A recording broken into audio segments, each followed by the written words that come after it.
আসসালামু আলাইকুম রহমতুল্লাহ। অষ্টম শ্রেণী গণিত অনুশীলনী 11-র 21 নম্বর প্রশ্ন নিয়ে আলোচনা করবেন ইনশাআল্লাহ। প্রশ্নটি হচ্ছে, নিচে 40 জন গৃহিণীর সাপ্তাহিক সঞ্চয় নিচে দেওয়া হলো 155, 173, 166, 143, এইভাবে এর সবার শেষে হচ্ছে 167। তো এখানে 40 জন গৃহিণীর সাপ্তাহিক সঞ্চয় মানে যে টাকাটা তারা সপ্তাহে জমা করে সেই টাকাগুলো এখানে দেওয়া হয়েছে। ক নম্বরে বলেছে উপাত্তগুলো মানের ঊর্ধ্বক্রমে সাজাও, মানে ছোট থেকে বড় অনুযায়ী সাজাতে হবে। খতে বলেছে মধ্যক ও প্রচুরক নির্ণয় করো। গতে বলেছে শ্রেণী ব্যবধান 5 ধরে গণসংখ্যা নিবেশন সারণী তৈরি করে গড় নির্ণয় করো। এখন আমরা সমাধান করব ক নম্বর সমাধান। ক, সংখ্যাগুলো মানের ঊর্ধ্বক্রমে সাজিয়ে পাই। এখানে যে 40 জনের সঞ্চয় দেওয়া রয়েছে এখান থেকে সবচেয়ে ছোট হচ্ছে 122 আগে লিখব, তারপর 125, তারপর 132, এভাবে ছোট থেকে বড় আকারে সাজাবো। সাজিয়েছি এভাবে। সবার শেষেরটা হচ্ছে 175। মানে প্রশ্নের মধ্যে যে 40 জনের সঞ্চয়টা দেওয়া আছে ওগুলোই এখানে লিখেছি ছোট থেকে বড় এভাবে সাজিয়ে লিখেছি। এটাই হচ্ছে মানের ঊর্ধ্বক্রমে সাজানো। খতে বলেছে মধ্যক ও প্রচুরক নির্ণয় করো। আমরা লিখব এখানে খ। এখানে n = 40 যা জোড় সংখ্যা। n বলতে যে 40 জনের সঞ্চয় লেখা আছে, 40 জনের সঞ্চয় দেওয়া আছে, যেহেতু 40 জন তো n = 40 আর 40 হচ্ছে জোড় সংখ্যা, এটা লিখব। আর যদি এই n = জোড় সংখ্যা পাওয়া যায় তাহলে আমরা মধ্যকের সূত্র জানি, সেটা হচ্ছে এটা হচ্ছে জোড় থাকলে এই সূত্র, মধ্যক n/2 তম পদ প্লাস n/2 প্লাস 1 তম পদ ডিভাইডেড বাই 2। এটা হচ্ছে মধ্যকের সূত্র। এবং যদি জোড় সংখ্যক থাকে, উপাত্ত যদি জোড় সংখ্যক থাকে তাহলে এই সূত্র। তারপর n এর জায়গায় 40 বসাবো, এখানেও n এর জায়গায় 40 বসাবো। এবার 40কে 2 দিয়ে ভাগ দিলে হয় 20 লিখলাম। আর 40কে 2 দিয়ে ভাগ দিলে হয় 20, তার সাথে 1 যোগ করলে হয় 21, 20তম পদ ও 21তম পদ। এখন 20তম পদের জায়গায় 150, 21তম পদের জায়গায় 150 লিখেছি। এটা কিভাবে সেটা দেখি। এই যেখানে আমরা যে লিখেছি মানের ঊর্ধ্বক্রমে সাজিয়ে পাই, এখানে গণি। 1 নম্বরে হচ্ছে 122, 2 নম্বরে 125, 3 নম্বরে 132, এভাবে 1, 2, 3, 4, 5, 6, 7, 8, 9, 10, এভাবে দেখা যাচ্ছে 20 নম্বরে হচ্ছে 150 এবং 21 নম্বরে হচ্ছে 150। 20 নম্বরেও 150 পেলাম, 21 নম্বরেও 150 পেলাম। তাহলে 20তম পদ 150, 21তম পদ 150 পেলাম। সেই মানের ঊর্ধ্বক্রমে যে সাজিয়েছি সেখান থেকে নিলাম। তারপর নিচে 2 থাকবে, তারপর নিচে 2 থাকবে। এবার 150 কত হয়? 300 হয়। 300 আর নিচে 2 থাকবে। এবার 300কে 2 দিয়ে ভাগ দিলে হয় 150। সুতরাং নির্ণয় মধ্যক হবে 150। প্রচুরক নির্ণয়। উপরিউক্ত ঊর্ধ্বক্রমে সাজানো তথ্য থেকে দেখা যায় যে এই যে মানের ঊর্ধ্বক্রমে সাজানো হয়েছে, এখানে দেখতে পাচ্ছি যে 140 সংখ্যাটি সর্বাধিক 3 বার আছে এবং বাকি সংখ্যাগুলো 1 বার বা 2 বার করে আছে। তাহলে সবচেয়ে বেশি আছে কোনটি? 140 3 বার আছে। 140 সংখ্যাটি কয়বার আছে? 3 বার। তাহলে 140 হবে প্রচুরক। যেটা সবচেয়ে বেশি থাকে সেটাই হচ্ছে প্রচুরক। গ নম্বরে বলেছে শ্রেণী ব্যবধান 5 ধরে গণসংখ্যা নিবেশনের সারণী তৈরি করে গড় নির্ণয় করো। শ্রেণী ব্যবধান 5 ধরে, তো আমরা একটি কাজ করব, এখানে লিখব এখানে সর্বোচ্চ সংখ্যা 175, আর সবচেয়ে বড় সংখ্যা হচ্ছে 175 এবং সর্বনিম্ন সংখ্যা 122। এটা কোথায় পেলাম? এই যে সর্বনিম্ন সংখ্যা হচ্ছে 122, সর্বনিম্ন সংখ্যা 122 আর সবচেয়ে বড় মানে সর্বোচ্চ সংখ্যা 175, এটাই লিখেছি। সর্বোচ্চ মানে সবচেয়ে বড় 175, সর্বনিম্ন হচ্ছে 122। তাহলে সর্বোচ্চ সংখ্যা 175 এবং সর্বনিম্ন সংখ্যা 122, সেটা লিখলাম। তারপর লিখব পরিসরের সূত্র হচ্ছে সর্বোচ্চ সংখ্যা বিয়োগ সর্বনিম্ন সংখ্যা যোগ 1। তারপর এই 175 হচ্ছে সর্বোচ্চ, 122 হচ্ছে সর্বনিম্ন, এটা বিয়োগ দিতে হয়। বিয়োগ দিলে হয় 53, সাথে যোগ 1 থাকবে। 53 এর 1 যোগ করলে হয় 54। এবার শ্রেণী সংখ্যা কেমনে বের করব? 54 লিখব, 5 দিয়ে ভাগ দিব। 5 দিয়ে কেন ভাগ দিব?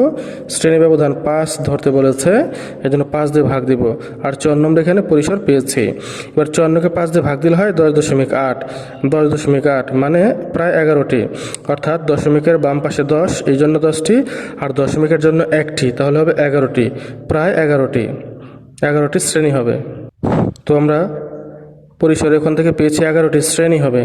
11টি শ্রেণী মানে হচ্ছে এই যে একটি ছক দেখতে পাচ্ছি, আমরা সারণী দেখতে পাচ্ছি, উপরে যেটি রয়েছে শ্রেণীব্যাপ্তি, শ্রেণী মধ্যবিন্দু, ট্যালি চিহ্ন, এই সারিটা এটা বাদ, এবং সর্বনিচে যেটা রয়েছে, এই যে সবচেয়ে নিচে যেটা n = 40 summation f x i = 6010, এই সারি অর্থাৎ উপরের সারি আর সবচেয়ে নিচের সারি, এই দুইটা বাদে মাঝখানে হবে 11টি সারি। গণে দেখি, 1 2 3 4 5 6 7 8 9 10 11টি সারি। আমরা সেটাই বের করেছিলাম একটু আগে, যে প্রায় 11টি সারি হবে। সে হচ্ছে 11টি সারি মানে 11টি লাইন এখানে আমরা করেছি মাঝখানে। এবার শ্রেণী ব্যবধান 5 ধরে গড় নির্ণয় সারণী। তো শ্রেণীব্যাপ্তি এটা কোথায় পেলাম? শ্রেণীব্যাপ্তির জায়গায় 121 কোথায় পেলাম? আমরা যখন মানের ঊর্ধ্বক্রমে সাজিয়েছি 1 নম্বরে, ক নম্বরে সাজিয়েছি, সেখানে সর্বনিম্ন সংখ্যা ছিল 122। তো 122 থেকেও শুরু করা যায়, কোনো সমস্যা নেই। তো আমি আমাদের সুবিধার জন্য 121 থেকে শুরু করলাম, এক কম থেকে শুরু করলাম, মানে 121 থেকে শুরু করলাম। 121, এখানে 125। 121 থেকে 125 গণলে কত হয়? ব্যবধান 5। 121, 122, 23, 24, 25 মানে 5 ব্যবধান হয়। 121 থেকে শুরু করেছি, 125 পর্যন্ত 5 হয়। তারপর 126 থেকে 130, তারপর 131 থেকে 135, 136 থেকে 140, 141 থেকে 145, 146 থেকে 150, 151 থেকে 155, 156 থেকে 160, 161 থেকে 165, 166 থেকে 170, 171 থেকে 175, এভাবে লিখেছি। প্রত্যেক ঘরে 5 করে ব্যবধান। তারপর হচ্ছে শ্রেণী মধ্যবিন্দু।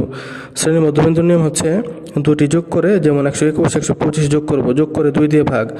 121 125 যোগ করে 2 দিয়ে ভাগ দিলে 123 হয়।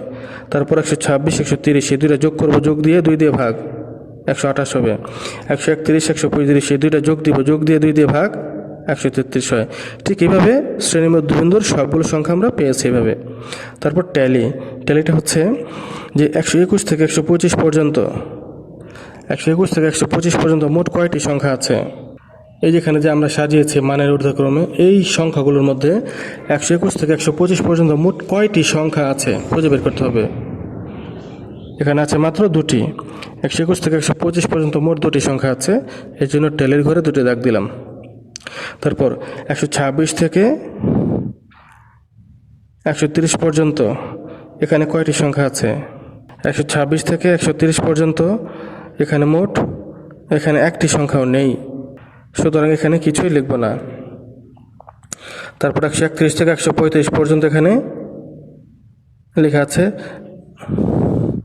131 থেকে 135 পর্যন্ত মোট কয়টি সংখ্যা আছে? 2টি সংখ্যা আছে, এখানে 2 লিখব। তারপর 136 থেকে 140 পর্যন্ত মোট কয়টি সংখ্যা আছে? 5টি সংখ্যা আছে। এগুলো সব আমরা ওখান থেকে খুঁজে খুঁজে নিয়ে আসবো। আমরা যে মানের ঊর্ধ্বক্রমে সাজিয়ে লিখেছি, এটা লিখেছি না ক নম্বরে, ওই জায়গা থেকে খুঁজে খুঁজে নিয়ে আসবো। তারপর 141 থেকে 145 পর্যন্ত মোট কয়টি সংখ্যা আছে? 5টি আছে, এই জন্য এখানে 4টা দাগ দিয়ে একটি কোণাকোণে দাগ দিব। 146 থেকে 150 পর্যন্ত কয়টি সংখ্যা আছে? 7টি, এই জন্য এইভাবে লিখব। এই 4টি লিখে একটি দাগ দেব, 5 হলো, আর 2টি, 7 হলো। ঠিক এইভাবে 151 থেকে 155 পর্যন্ত কয়টি সেটা খুঁজে দেখব, 5টি রয়েছে, এইভাবে এই টেলের মধ্যে লিখলাম। তারপর 156 থেকে 160 পর্যন্ত রয়েছে 6টি, এভাবে 6 লিখলাম এখানে। তারপর 161 থেকে 165 পর্যন্ত রয়েছে 2 লিখলাম। 166 থেকে 170 পর্যন্ত রয়েছে 4টি, 4 লিখলাম। 171 থেকে 175 পর্যন্ত রয়েছে 2 লিখলাম। এগুলো হচ্ছে রোমান সংখ্যায়। এখন গণসংখ্যা আমরা সংখ্যায় লিখব। এই 2 রয়েছে, 2 লিখলাম। এখানে কিছু নেই, 0 লিখলাম। এখানে 2 রয়েছে, 2 লিখলাম।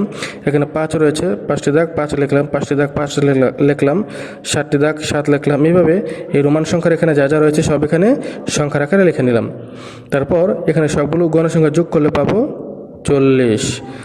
এবার FI XI এই কলামে এগুলো কীভাবে পেলাম? 246 কীভাবে পেলাম?